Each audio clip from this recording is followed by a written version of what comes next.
सरकार ने दी नहीं है और इसी बीच में जो है सारी शक्तियां अपने पास केंद्रित करके हमारे जो नॉन रेगुलर कर्मचारी थे, जिनको हमारे समान ही 6 महीने में या डीसी ऑफिस के जरिए से 1 साल में राहत मिल जाती थी, महंगाई के अनुसार उनके वेतन में वृद्धि हो जाती थी, उस काम को सरकार ने सारे को छीन के, डीसी से छीन के चीफ सेक्रेटरी के दफ्तर पे ले लिया। और वो काम ऐसा हो गया कि जो कच्चा कर्मचारी है उसका वेतन पिछले 4-5 साल से बढ़ा ही नहीं है, तो उसके पास कोई ऐसा तरीका नहीं है वो इकट्ठा होके सरकार को अपनी बात सुना दे। क्योंकि सुरक्षा, ऐसे लोग जब सत्ता में होते हैं जिनको सुनना नहीं है, तो वो पुलिस फौज के इंतजाम जो है पूरे प्रॉपर तरीके से रखते हैं। वो जो प्रदर्शन हम करने चले जाते थे थोड़ा बहुत, उसकी हालत ये बनी हुई है पिछले समय से कि सेक्टर 25 के शमशान भूमि में कर्मचारियों को और कोई प्रदर्शन करने आए तो चंडीगढ़ में जगह है, अब शमशान भूमि में भी के भाई भूतों को सुना के आनी है बात। जो शासन पे बैठा आदमी है उसकी नजर में क्या कीमत है कर्मचारी की या आम जनता की या किसान की, उसके लिए कोई जगह उसने छोड़ी नहीं। और यहाँ हम सोचते थे भाई चलो ना करण देंदे, चंडीगढ़ में न्यारे ढाल का प्रदेश बना रखा है। विडंबना तो हमारे साथ ये है, जिनकी राजनीतिक लड़ाई थी वह तो राजनीति करने में मशगूल है, और ये जो हमारी राजधानी 2 स्टेटों की कॉमन है, वो भी 2 में तो कौन से की है कोनी, वो केंद्र शासित प्रदेश बना हुआ है, वहाँ केंद्र का शासन चलता है और वहाँ की सुरक्षा व्यवस्था जो है केंद्रीय हिसाब किताब से है। उसमें जो तानाशाह हैं या जो कुर्सी पे बैठे हैं उन तक आम आदमी नहीं पहुँच सकता। ऐसी हालत शायद है और किसी स्टेट में होगी।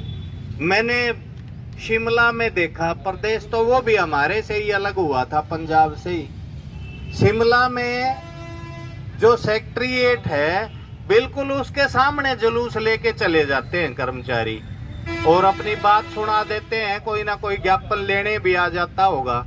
और भाई इस तरह की व्यवस्था यहाँ भी हो तो ये कच्चा कर्मचारी पहुंच जाए कोई ना कोई, लेकिन वहां तो सेक्रेटेरिएट के दर्शन ही दुर्लभ हैं जी। 6-7-8 किलोमीटर परे रोक लिया जाता है, हरियाणा की सीमा से पंचकुला से आगे हमारे को बढ़ने नहीं दिया जाता। और अब वहां भी जो है कोर्ट का आदेश ले लिया कि उरे नहीं बढ़ना।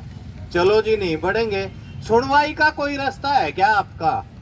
अब मारे जाओ कोर्टा में माथा जाके को हाई कोर्ट को बताओ भाई आपने बैन तो लगा दिया कर्मचारियों के ऊपर, ये जो गद्दी पे बैठे इनको सुनाए कोई कैसे? कोई सुनवाई का अवसर किसी के लिए है नहीं। इसलिए हमने ये कर्मचारी जन असेंबली का माध्यम निकाला कि भाई जनता के बीच में अपनी बात को लेके जाएं, हम अपनी बात कहें, नीचे के जो अधिकारी हैं उनके माध्यम से भेजें। असल में 8वां वेतन आयोग के गठन का समय है ये। कच्चे कर्मचारी के वेतन पे बात हम इसलिए करना चाहते हैं कि वो हमारी सबसे नीचे वाली जो सबसे लो इनकम का कर्मचारी है, जिसकी नौकरी का पता नहीं है, जिसके ऊपर ठेकेदारी के कानून लागू हैं, जिसको राहत की सबसे ज्यादा दरकार है, उसकी सारी सुनवाई के केंद्र बंद हो गए। तो इस बहाने से कि प्रदेश में 8वें वेतन आयोग का गठन हो, हम एक मांग को लेके चल रहे हैं जिससे सारे कर्मचारी को कोई ना कोई सुनवाई का अवसर मिल सकता है। 8वें वेतन आयोग हरियाणा में हम इसलिए चाहते हैं कि ये जो केंद्र में वेतन आयोग बनता है ना, वहाँ राज्य सरकार के कर्मचारी को नहीं सुना जाता और लागू वो राज्य सरकारों के कर्मचारी पे भी होती है। एक तरह से वो ऐसी रिपोर्ट है जिसमें प्रदेश की स्थिति का, उसकी राजनीतिक स्थिति क्या है, उसकी आर्थिक क्या पोजीशन है, उसकी सामाजिक तौर पे क्या जिम्मेदारियां और बुनगत है, उन सारे इशू को रख के एक तरह से पूरे देश की जो परिस्थिति है उसके अनुसार वो करते हैं।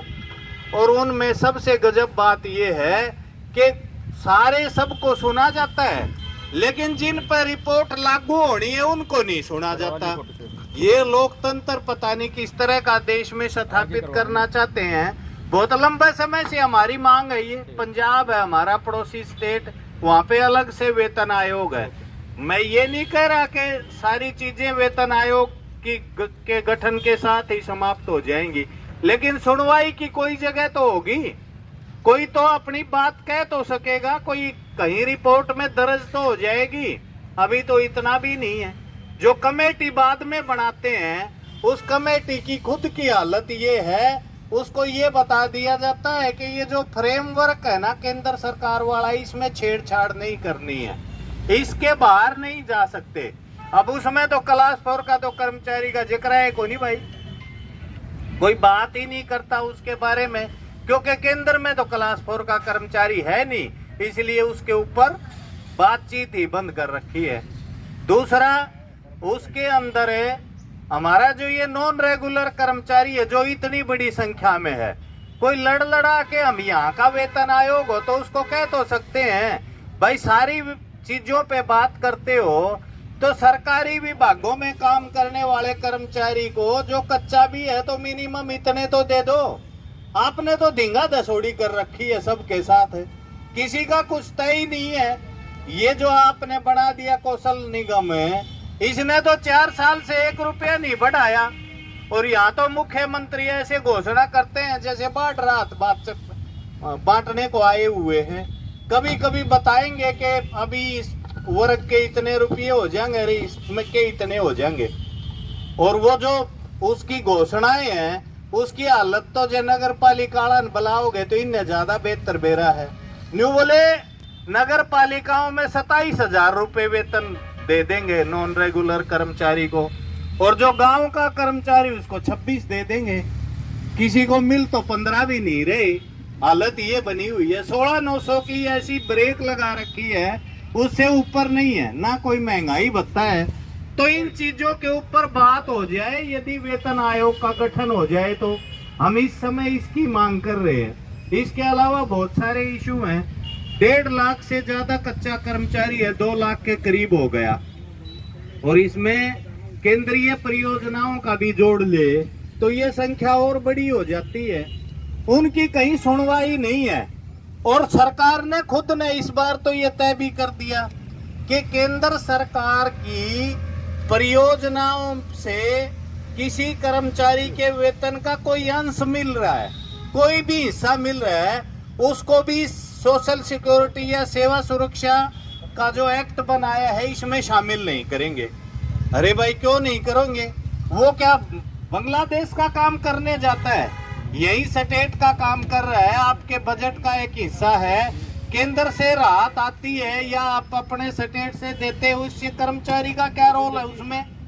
लेकिन वो नहीं सुन रहे, सब किसी को बाहर कर रखा है उससे, उसकी कोई सुनवाई नहीं है। केंद्रीय वेतन आयोग की बात देखो तो उसमें तो कभी होनी ही नहीं इन चीजों के ऊपर बात, ना उस ढंग से कोई संगठन बने हुए हैं, और संगठन है वह पता नहीं प्रभाव में किसके चल रहे हैं। पिछले दिनों यूपीएस पे हाँक रहे हैं कुछ संगठन, तो जाके उनको चाहिए नहीं, नेता वो बने हुए हैं तो पता नहीं क्या क्या मसले वहां पे उठते हैं। रेगुलराइजेशन की पॉलिसी चाहिए थी सरकार में बनाने के लिए, पिछले 10 साल काट दिए, ये इस बार भी बनाई तो दबाव था कर्मचारी का, लेकिन उसको बुलावे में ऐसे डाल दिया कि उन्हीं के अंदर से एक हिस्से को बीएमएस के नाम पे करके इकट्ठा स्वागत भी कर रहे हैं सरकार का, और फूल मालाएं भी पहना रहे हैं और लड्डू भी बांट रहे हैं। जब उनसे ये पूछे कि भाई अपनी बर्बादी के जश्न कौन मनाता है, आप लोग क्यों लगे हुए हो? ये जो लोग पहले से रेगुलर हैं, इनकी सेवा पे कोई फर्क पड़ना था क्या इससे? या आपको किस प्रकार की इनसिक्योरिटी फील हो रही थी? लेकिन सरकार का काम पूरा करने में लगे हुए हैं। तो रेगुलराइजेशन की पॉलिसी की जिनको कुछ बात करनी होती तो वेतन आयोग होता उसके लिए। पेंशन का मसला है, बाकी सारे मसले हैं जिनके ऊपर आप एक एक करके चर्चा कर रहे हो, वो उनका सभी का सवाल हमारे सामने है। और अभी एक साथी हमारे कह रहे थे वरिष्ठ के, भाई नंबर पे कितने पे है? नंबर पे कोई आपा भाई इस ढंग से लेते हैं क्या मैंने पूरी करनी है या किसी और ने करनी है, वो कोई एक नंबर पे होगा। अब हमारे हिसाब से तो एक नंबर पे तो नॉन रेगुलर है भाई, सबसे ज्यादा शोषण उसी का होता है। और दूसरे नंबर पे फिर जो है पेंशन का इशू है हमारा, सबसे बड़ा है। नौजवान आ रहे हैं, उनकी पेंशन का कोई ठिकाना ही नहीं है, फिर बाकी चीजें तो उसके बाद ही होंगी। हमने कोई इस प्रकार से नंबर नहीं डिसाइड किए हुए कि भाई इसको पीछे रखना है कि बाद में रखना है। एक क्रम है चीजों को समझने का, और हम ये चाहते हैं कि उन सब पे बात होनी चाहिए। और ये वेतन आयोग हो तो भाई इन सारी चीजें का रगड़ा ही मिट जाए। सारी यूनियनें अपने अपने ज्ञापन दे ले, संघ भी दे ले, महासंघ भी दे दे, और भी कोई संगठन बने हुए हैं तो दे दे। कर्मचारियों के हितों की पैरवी करना चाहते हैं तो वहां पता भी लगे कौन कौन आया, के बात करी। इसलिए चाहते हैं हम ये वेतन आयोग का गठन, वरना कोई कारण नहीं है। सरकार ने सुनवाई का किते जगह खोली होती तो ये जो हमारे 2-2, 3-3 साल की नौकरी में बिजली में लटक के मर जाते हैं खंभों से हमारे जवान साथी, परिवार में कोई पूछने वाला नहीं रहता, उनके लिए आपने पॉलिसी ऐसी बना रखी है कि 5 साल जो है वो कम से कम नौकरी चाहिए। अब भाई मौत ने कब अपने आगोश में ले लिया बंदे को, ये उसके हाथ में है कि ना 5 साल हो जाने दे फिर करंट लगेगा तब बात बनेगी। ऐसे कानून बना रखे हैं जिनका ना सिर है ना पैर है, उन पे बदलाव भी नहीं करना चाहते। वेतन आयोग में उठा सकते हम, शिविरों का बता रहे थे अभी हाल, मतलब इंसान की कीमत कितने दमगज्जे मार लो, आज भी ये है कि एक सस्ती सी मशीन जो है वो आप उपलब्ध नहीं करवाएंगे। हमारे नौजवान जो है साथी हमारे बीच से काम करते हुए चले जाते हैं, और उनमें से ज्यादातर ठेके पे है, रेगुलर नहीं है उनमें से कोई भी, ठेके पे लगे हुए हैं। उनकी न्याय के लिए जो थोड़ी बहुत प्रक्रिया चलाते भी है ना, वो भी एक लेवल पे जाके अटक जाती है। वजह क्या है? जाति का झुंझुना पकड़ा दिया जाता है। हमारे बीच में ही पिछले दिनों बात आ गई कि सरकार ने ना आरक्षण जो 20% था 80 का, उसको 2 हिस्सों में बांट दिया। वेरी गुड भाई, अच्छी बात है, बांट दिया। क्या मिल जाएगा उससे? ये जो नौकरियां आप दे रहे हो रेगुलर, उसमें किसी को लगाना ही नहीं तो 2 में बांट दे, 10 में बांट दे, ये तो उस लड़ाई को ही कमजोर कर देगा। वो जो नेता इसका समर्थन कर रहे थे, हम उनसे पूछ रहे हैं भाई कहाँ गई वो नौकरियां, कोई भर्ती तो नहीं हो रहा, तेरे को जो आश्वासन दे दिया उसको क्या रखेगा, कहाँ पे रख के छोड़ेगा उसको। सोसाइटी के साथ जो भेदभाव हो गया, लोगों की एकता टूट गई, उसका क्या मोल है आज के दिन, कितनी कीमत चुका दी उन्होंने। इन सारी बातों पे हम बात करना चाहते थे। इसके लिए चाहिए हमारे को अलग से वेतन आयोग के इन सारी बातों पे हो जाए। और आप गजब की बात देखो, ये 9वां साल है, 10वां शुरू हो गया, 10वां थोड़े दिन में पूरा हो जाएगा, 1 तिमाही चली गई उसके अंदर से। और हालत ये है कि अभी तक आपका जो महंगाई भत्ता है वो 53% है, वो ऊपर जाने ही नहीं दे रहे। उन्होंने फार्मूला ही ऐसे बदल दिया कि कितनी है महंगाई बढ़ लो, चाहे आम आदमी रोटी ना खा पावे, चाहे डीजल पेट्रोल जो है उसकी सारी चीजें पहुंच से बाहर निकल जाए, लेकिन उसको राहत मिलेगी ही नहीं। अब 53% महंगाई, पिछले साल के समकक्ष तुलना करते हैं तो महंगाई का तो उससे ज्यादा बड़ा पैमाना खड़ा है, लेकिन राहत के नाम पे क्या है? राहत के नाम पे कुछ नहीं है। तो हम ये चाहते थे कि वेतन आयोग के गठन का समय हो गया, महंगाई भी बतेरी बढ़ रही है, हमारे को इंटरिम रिलीफ दे दो, उसमें कच्चे पक्के का भेदभाव मत करना, उसमें पेंशनर का भेदभाव भी मत करना। हमारी मांग है कि सबको मिलनी चाहिए, कच्चा पक्का पेंशनर सबको मिले ये महंगाई भत्ता, ये मांग है हमारी प्रमुख तौर पे। इसको हम पूरे प्रदेश में कहना चाहते हैं, और सभी डीसी ऑफिस के आगे हमने ये आज लगाया है, पिछले साल भी लगाया था। हालांकि सरकार कोई रिस्पॉन्ड नहीं कर रही, हम लेकिन सरकार को ये बताना चाहते हैं, चाहे वो कोई भी नीति अपना ले, हमारा जो विरोध करने का काम है, हमारा जो मांगे उठाने का काम है, वो कभी बंद नहीं होगा। हम उसका पीछा तब तक नहीं छोड़ेंगे जब तक वो सुनवाई कर्मचारी की करती नहीं है, आम मजदूर की करती नहीं है। जब तक वो ये तबाही का रास्ता नहीं बदलते तब तक उसको कोई आराम से बैठने हम देंगे नहीं। और जो निजीकरण का रास्ता है, अभी आपने पिछले दिनों देखा, बड़ी तारीफ करते हैं मोदी जी ट्रंप साहब की। उस ट्रंप साहब का भी एक काम बन गया, बेरानी वो इससे सीखे है या ये उससे सीख रहा है पता नहीं। उसने एक आदमी को जो बहुत बड़ा पूंजीपति है, सारे सरकारी महकमों की नकेल सौंप दिले, मर्जी में आवे वो कर। और उसने पहला काम क्या किया, ये कहीं मैं दूसरी दुनिया की कहानी नहीं बता रहा, हमारे ही ग्रह पे होने वाली जो पूरी दुनिया का नीति निर्देशक बना हुआ है उस देश की कहानी है। और वो हमारे तक पहुंचने में कितना देर लगाएगी इसकी गणना करते रहना। विरोध का स्वरूप तो शुरू हो जाना चाहिए। क्या फरमान है उसका पहला, उसने कहा ये जो सरकारी एजेंसी है ना, इनका बीज भी नहीं बचना चाहिए, इनका नाम भी बच गया ना तो वो दोबारा पनप जाएंगी। ये उस बंदे की स्टेटमेंट है एलन मस्क की, जो दुनिया का अमीर आदमियों की श्रेणी में सबसे ऊंचे स्थान पे है। ये बने हुए उसके नीति निर्धारक है। और आपका अडानी कद को नहीं बन जाएगा। अभी आने तो लगी छुटपुट खबरें कि इतने दिन में जो है वो फलाना एयरपोर्ट तैयार हो जाएगा। आज भास्कर किसी ने पढ़ा हो तो वो बता रहे हैं कि एयरपोर्ट कब से चालू हो जाएगा, उसके संकेत आने शुरू हो गए हैं। और जब अडानी ने उर बना दिया बैठा के, तो ये जो किसान के साथ क्या बनी हुई है पिछले समय से, वो आपके लिए ये फरमान क्यों नहीं दे देगा। ये दूर की घटना नहीं है। ये वेतन आयोग और ये सरकारी विभाग बच रहे तो आम आदमी के लिए कुछ बचा हुआ है। हमारा भी स्वार्थ है। हम ये नहीं कह रहे कि भाई इसमें हमारा कुछ नहीं, हम तो जनता के लिए ही लड़ रहे।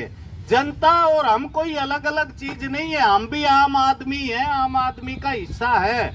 ये सरकारी सिस्टम बच रहा है तो न्याय की व्यवस्था भी कुछ बची हुई है, वरना तो न्याय की व्यवस्था भी नहीं बचेगी। गरीब आदमी की सुनवाई के लिए जो केंद्र है ना, इनकी आधी हालत तो ये है, डीसी ने पूछ लो भाई जाके, क्या वो किसी को कच्चा लगा सकता है? क्या किसी की न्यूनतम मजदूरी निर्धारित कर सकता है? जब वो कुछ भी नहीं कर सकता तो उन्हें भी सोचना चाहिए कि किस लिए बैठे हो भाई। तुम्हारी जगह तो लेटरल एंट्री वाले भी आने लग गए। यो जो ठेकेदारी है ना, ये केवल यहाँ तक नहीं बची हुई। अब इसकी हालत ये है कि बड़े पूंजीपति के और अपने लगे भगों को लगाने के लिए लेटरल एंट्री का रास्ता निकाल लिया। बड़े पदों के ऊपर आसीन होके वो बताते हैं आगे से क्या गति होगी। और उसका तरीका एक अपने बीच में अभी नायाब नमूना निकाल के लाए हैं। ये जो पीने के पानी की सप्लाई है, अभी हमारे साथियों ने आज आपसे किया होगा, मैकेनिकल वर्कर यूनियन ने संपर्क, वो भी अलग से ज्ञापन देंगे, वो भी हमें देना है। आप ये सोचिए, जिस पंचायत के पास किसी भी प्रकार के संसाधन नहीं है, 1 रुपये की आमदनी का उसका दौरा कोई सोर्स नहीं है, आप उसको कह रहे हो कि ये पीने का पानी की सप्लाई तू जाना है, तेरा काम जाना है। अरे जानेगा क्या वो? फिर किस चीज को चला लेगा? उसके पास कौन सा इंफ्रास्ट्रक्चर पहले से बना रखा है? उसका सोर्स क्या है?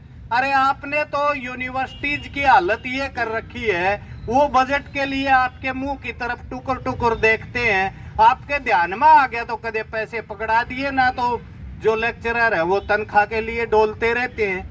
कभी यहाँ से छटनी हो गई, कभी वहां से छटनी हो गई। ये रास्ते बदस्तूर जारी रखना चाहते हैं। ये सारी चीजें हैं जिनको हम वेतन आयोग से कर सकते थे साझा, इसलिए हमारी मांग है। और इसमें भी सबसे बड़ी जो चुनौती हमारे सामने है वो एकता की है। ये जो सारा कुछ चल रहा है, इसको मीडिया में नहीं आने देना चाहते, आम आदमी तक इसको नहीं पहुंचने देना चाहते, इसलिए प्रबंध किए हुए हैं। एकता को तोड़ने के मजबूत तरीके अपना रखे हैं। अब कोई किसी नाम से चल रहा है, कोई किसी नाम से। अब वो पेंशन बहाली के नाम से हमारे साथी चल रहे थे, हमने उनसे अनुरोध किया था, भाई न्यारा के ले रहे हो तुम? बोले हमारी तो एक मांग है। तो भाई होगी एक मांग। अभी थोड़े दिन पहले हमने देखा क्लैरिकल के साथी। इन बातों के ऊपर चेतना चाहिए हमारे को। इनके ऊपर बात करनी चाहिए कि कोई अलग अलग मांगे नहीं होती है, सबकी इकट्ठी सुनवाई होगी तो ये आगे बढ़ेगी बात। अलग अलग इशू मत उठाओ, सभी के एक इशू है। पेंशन जिसने चाहिए उसने रेगुलाइजेशन भी चाहिए, उसने विभाग भी चाहिए, उसको सारी चीजें चाहिए, जोखिम भत्ता भी चाहिए, उसको वेतन आयोग सबसे पहले चाहिए। जब वो नहीं होगा तो फिर बाकी बातें बेमानी हो जाएंगी। तो मैं इसलिए आप साथियों से ये अनुरोध कर रहा हूं कि एक तरफ जहां इन विषयों के ऊपर आप खुल के अपनी बात रखें, वहीं लगातार इसको इशू बनाने की जरूरत है। मैं सर्व कर्मचारी संघ की तरफ से ये कहना चाहता हूं कि भाई सरकार ये ना समझ ले कि हम यहाँ केवल बैठ के चले जाएंगे या कोई ये पहला दूसरा प्रोग्राम है। जब तक वो हमारे हितों पे बात नहीं करेगी, जब तक वहाँ विधानसभाओं पे इन चीजों पे चर्चा नहीं होगी। हमने सारे एमएलए को ज्ञापन भी इसीलिए दिया था कि वहाँ बजट सत्र है, आप हमारी भी बात करो। लंबा होता है ये बजट सत्र, कई दिन चर्चा के मिले हैं, तो हम ये भी देखेंगे कि हमारे लिए बोल कौन रहा है। विपक्ष के नाम पे जो पार्टी है वो क्या कर रही है, सत्ता पक्ष है वो लोगों को जो थोड़े से दिन पहले अलग अलग के हितों का प्रतिनिधित्व की बात कर रहा था, उसकी अपनी पोजीशन क्या है, बजट में किसके लिए क्या रखना चाहते हैं, ये सारी बातों के ऊपर हम उनकी सुनना चाहते हैं, क्या बात करते हैं। आप लगातार इन बातों को उठाएंगे और आम आदमी के बीच में, कर्मचारी के बीच में जाएंगे तो निश्चित तौर पे इनके खिलाफ माहौल भी बनेगा और ये चीजें मुद्दों के रूप में आएंगी। मांगे लगभग साथी फोगाट जी ने आपके बीच रख दी हैं, फिर भी कुछ समस्याएं और शेष रहती हैं। 2020 और 23 जो एलटीसी का हमारा ब्लॉक वर्ष है, वो एक साल बढ़ाने के बावजूद भी अब मार्च आ चुके हैं, दिसंबर में वो समाप्त हो चुके हैं। कुछ लोगों के एलटीसी के बिल तो गए हुए हैं ट्रेजरी में, वो पास होके अब भी नहीं आए हैं, और सैकड़ों लोगों की एलटीसी अब भी दी नहीं गई है। ब्लॉक वर्ष खत्म हो चुके हैं, तो हम ये इस असेंबली के माध्यम से ये मांग भी करें, इसको आगे 3 महीने और बढ़ा करके समस्त लोगों की एलटीसी जारी की जानी चाहिए। और दूसरा साल चल रहा है 24 और 27 का, और बार बार कैप लगाई जाती है कि अधिक खर्च हो गया। जब कर्मचारी टोटल है उसका पूरा बजट नहीं दिया जा रहा, तो आखिरी वर्ष में अधिक कैसे खर्च हो गया। पिछला बजट का पैसा दिया नहीं गया ब्लॉक वर्ष का, और इस बजट का भी पूरा खर्च दिया नहीं गया। दिया गया वो 31 मार्च को लास्ट में दिया गया, कुछ लोगों का पास हो गया और कुछ का रह गया। दूसरा, हमारी शिक्षा का बड़ा एक मुद्दा है। दोहरी नीति सरकार चल रही है, एक तरफ से खोल रही है मॉडल संस्कृति स्कूल, वहां एक गांव में एक ही मॉडल संस्कृति स्कूल है, जो पुराना स्कूल था उसी का नाम बदले जा रहे हैं। एक तो उसमें शिक्षा अधिकार अधिनियम को समाप्त कर दिया गया है, बच्चों की फीसें लागू कर दी जा रही हैं उसमें कि 1000 रुपये दाखिला फीस होगी, 300 रुपये से लेकर के 700-800 रुपये मासिक फीस देनी होगी। और जो बच्चे हिंदी माध्यम से पढ़ना चाहते हैं वो दूसरे गांव में जाएं, इस गांव में उनके लिए कोई जगह नहीं होगी। वो बच्चे जो केवल अंग्रेजी माध्यम से पढ़ना चाहते हैं, और भर्ती की कोई व्यवस्था नहीं है। जो सामान्य स्कूल हैं उन्हीं टीचर्स को उनमें धकेला जा रहा है। दूसरा है आरओ स्कूल खोल लेते, और ये करके खोल लेते कि वहाँ कॉन्ट्रैक्ट का स्टाफ लगाया था, और 5 साल के बाद उनको 5 साल होने के बाद रेगुलर करने की शर्त रखी थी। आज 9वां साल चल रहा है, एक भी साथी को रेगुलर नहीं किया गया है। तमाम कच्चे जो कर्मचारी हैं उनको रेगुलर किया जाए। अभी 2 दिन पहले अखबार में खबर थी कि जो चतुर्थ श्रेणी के कर्मचारियों के पद है वो 5000 घटाए जाएंगे। हालत तो पहले ही खराब थी, किसी भी स्कूल में सफाई कर्मचारी नहीं है, पीएन नहीं है, बाकी विभागों में भी कमी है, कॉमन कैडर बना दिया। तो जब पद घट जाएंगे, समाप्त कर दिए जाएंगे, तो उनकी व्यवस्था कैसे होगी। और मिशन है सरकार का कि सफाई का जो लक्ष्य है वो बढ़े। अभी इस बार चिराग योजना है, ये एक तरफ तो कह रहे हैं कि मॉडल संस्कृति होंगे, दूसरी तरफ चिराग है। चिराग ये कहती है कि जो लोग अपने बच्चों को प्राइवेट स्कूल में पढ़ाएंगे, जिनकी आय 1,80,000 से कम है, उनको हम फीस प्रतिपूर्ति करेगी सरकार प्राइवेट स्कूल में पढ़ाने की। और इस बार अब तक 30 करोड़ रुपया सरकार प्राइवेट स्कूलों को दे चुकी है। भविष्य में ये पैसा और भी बढ़ेगा।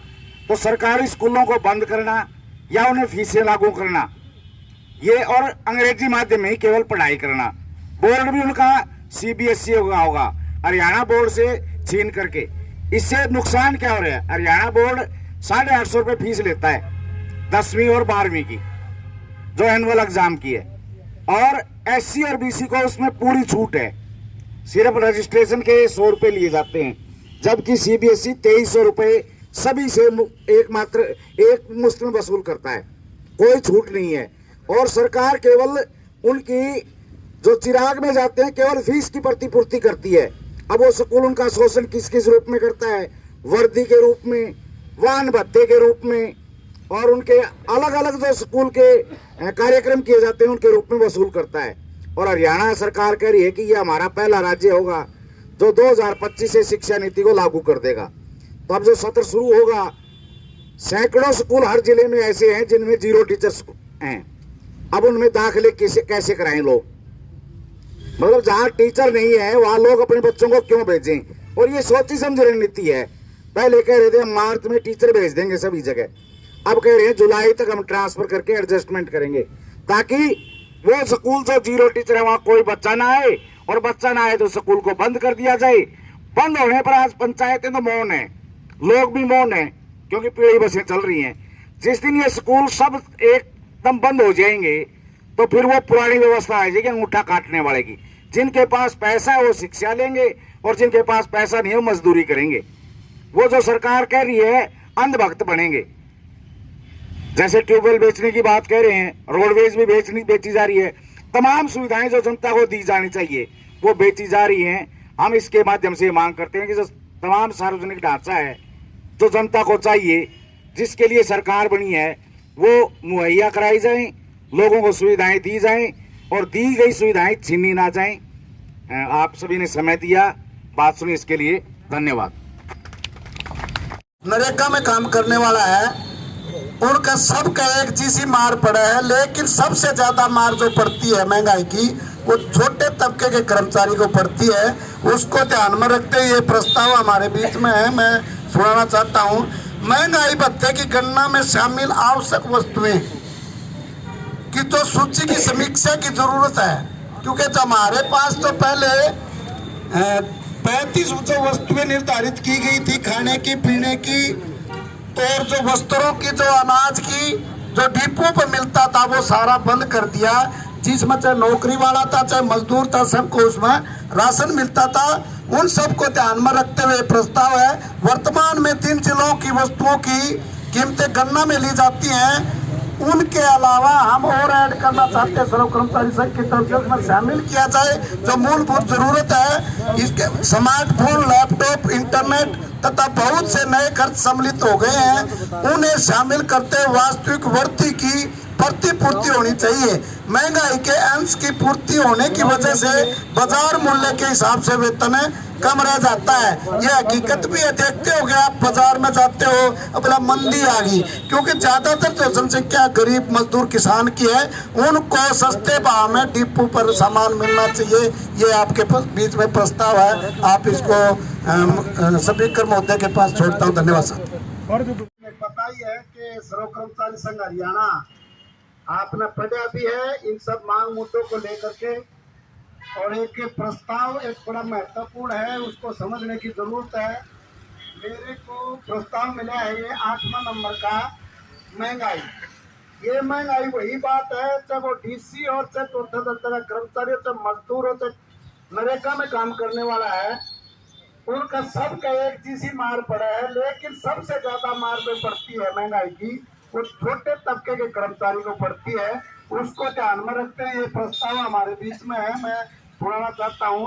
महंगाई भत्ते की गणना में शामिल आवश्यक वस्तुएं की तो सूची की समीक्षा की जरूरत है, क्योंकि तो हमारे पास तो पहले 35 जो वस्तुएं निर्धारित की गई थी खाने की, पीने की, और जो वस्त्रों की, जो अनाज की, जो डिपो पर मिलता था वो सारा बंद कर दिया। जिसमें चाहे नौकरी वाला था चाहे मजदूर था, सबको उसमें राशन मिलता था। उन सबको ध्यान में रखते हुए प्रस्ताव है। वर्तमान में 3 जिलों की वस्तुओं की कीमतें गणना में ली जाती हैं।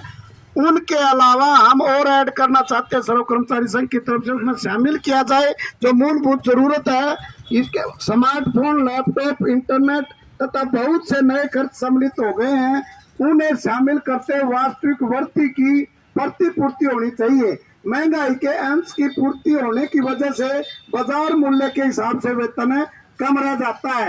यह हकीकत भी है, देखते होगे आप बाजार में जाते हो अपना मंदी आ गई, क्योंकि ज्यादातर तो जनसंख्या गरीब मजदूर किसान की है, उनको सस्ते भाव में डिपो पर सामान मिलना चाहिए। ये आपके बीच में प्रस्ताव है, आप इसको स्पीकर महोदय के पास छोड़ता हूँ। धन्यवाद सर। राज्य प्रधान साथी धर्मवीर फोगाट जी, अध्यापक संघ के राज्य प्रधान साथी प्रभु, मंच संचालन करते साथी सुरजीत, स्पीकर के रूप में साथी बेगराज जी, अलग अलग विभागों के प्रधान पदाधिकारी साथियों, सबसे पहले तो आपका बहुत धन्यवाद करता हूं कि बहुत शॉर्ट टाइम में ये कार्यक्रम अपना 13 तारीख को होना था। सरकार ने भी बड़ी साजिश के साथ इस कार्यक्रम को 17 का कर दिया। सरकार को पहले ये पता था कि आप 13 को करेंगे तो होली का भी दिन है। सरकार को ये तो पता होगा, कैलेंडर छप गया, राज्यपाल की फोटो है, प्रधानमंत्री की फोटो है, राष्ट्रपति की फोटो है, सबकी फोटो है, मुख्यमंत्री की फोटो है, लेकिन उनकी क्या साजिश है? उनकी साजिश को अगर आप समझ पाएंगे, इस कार्यक्रम को फेल करने का उनका कार्यक्रम था ये। फिर भी आप लोगों ने अपने ये पंपलेट छपे, उनके ऊपर डेट 13 तारीख छापी, फिर उसको लाए, फिर उस पर करेक्शन करी, मेहनत करी, फिर आपने ट्राई करी, फिर आप 100-105 लोग इकट्ठे हुए। पहली बात तो सरकार की मंशा को आप यहीं से समझ सकते हो। दूसरी मंशा सरकार की आप यहां से समझ सकते हो कि पहले हरियाणा के अंदर 2 संगठन होते थे, सर्व कर्मचारी संघ हरियाणा और महासंघ हरियाणा। सर्व कर्मचारी संघ बनया 1986 में, महासंघ बनया बाद में प्रधान जी, यही बात है, 90 में बनया। और आपा ये कह रहे थे कि सारे लोग जब तक मिलके नहीं लड़ाएंगे तो बात बढ़नी नहीं। इसी उद्देश्य से बनाया था सर्व कर्मचारी संघ। और 1991 से ये नीतियां आ गई। अब ये कह रहे थे कि सर्व कर्मचारी संघ ने ये प्राप्त किया, ये प्राप्त किया, ये प्राप्त किया। वो आर्थिक मांगों का दौर था, पूंजीवाद का दौर नहीं था। और 91 में जब सरकार ये नीति बहन जी कह रही थी एलपीजी की लेके आए, तो उसके बाद अपनी मांगे घटी है, बढ़ी है। अपनी मांगे तो इतनी बढ़ गई आज कि अगर उसके ऊपर आप एक किताब लिखनी चाहा, वही सर्व कर्मचारी संघ है कि जिसकी उपलब्धियों पे एक किताब लिख सकते हैं। भारती जी क्या करते कई बारी, आज वो सर्व कर्मचारी संघ है कि उनकी मांगे का जो समाधान करवाना है उसकी भी एक किताब बन गई। और पिछले 10 साल में तो ट्रेंड ये लगा गया कि अपा लड़ रहे हैं इन नीतियों के खिलाफ, और इन नीतियों के समर्थन में एक बीएमएस नाम का संगठन लड़ रहे हैं। और सरकार से वो बात करता है, जो अपने खिलाफ नीति लागू करनी होती है उसकी अखबार में वाहवाही लेके और लड्डू बांट के उस नीति को आम भोले लोग हैं उनके अंदर ये कह देते हैं कि ठीक हो गया सौदा सारा का सारा। यही चल रहा होगा या और कुछ चल रहा है? साथियों, हम ये कह रहे हैं कि आज भी प्रधान जी चर्चा कर रहे थे ट्रंप की रोर, असर तो सारे वहीं से आते हैं, मानो चाहे कोई ना मानो। उस टाइम हमारी भी एक गलती है कि हम भी महकमे में 93 में आगे थे भाई। आर्थर डंकल आया था, उसका विरोध करने चले गए, जवान थे उस टाइम पूरे, वहां लठम सोटा सारे कुछ घोड़ा पुलिस और सब कुछ हो लिया। पर आज जो हालात बने हुए हैं, आज तो ये ऐसे हालात बन गए कि उन नीतियों की वजह से प्रधान जी भी कह रहे थे कि भी वो उसका असर आ गया ट्रंप वाला यहाँ। तो अब जो ट्रंप वाला असर है वो कोई नई समस्या लेके आएगा कि इनका समाधान करेगा? वो तो नई समस्या लाएगा। नई समस्या में फिर मन अब समस्या नजर आवे कि जो लोग पेंशन लेने लग रहे हैं ना, हरिकिशन कह रहे थे 60-80 जिए को नहीं, मेरे हिसाब में इसके ऊपर फिर हमला होगा। और जो वेतन आयोग की आपा तो आज मांग करे हरियाणा की नारा हो, वो केंद्र सरकार देगा कि ना देगा, के बनेगा के नहीं बनेगा, वो अगली बात है। क्योंकि मोड़ और कहीं गया, साइड और दूसरी दिशा में गया ट्रैक, तो अपने को गलती अपनी ये रहेगी, मैं तो मानता हूं कि उस समय हम हर एक कर्मचारी को एलपीजी की नीतियों से अवगत नहीं करा पाए, इसीलिए लोग शाणे को नहीं हुए। तो आज राज इनका है और इनका राज है, तो यही मतलब है इसका रास्ता मुक्ति का कि सारे जने एडी चोटी जोड़ के, पंजे गाड़ के और इस आंदोलन को और तीखा करके और लोगों के साथ साझा तालमेल बनाते हुए एक बड़ी लड़ाई की तरफ बढ़े ताकि आप जीत सके। आज की असेंबली का यही उद्देश्य है। धन्यवाद साथी।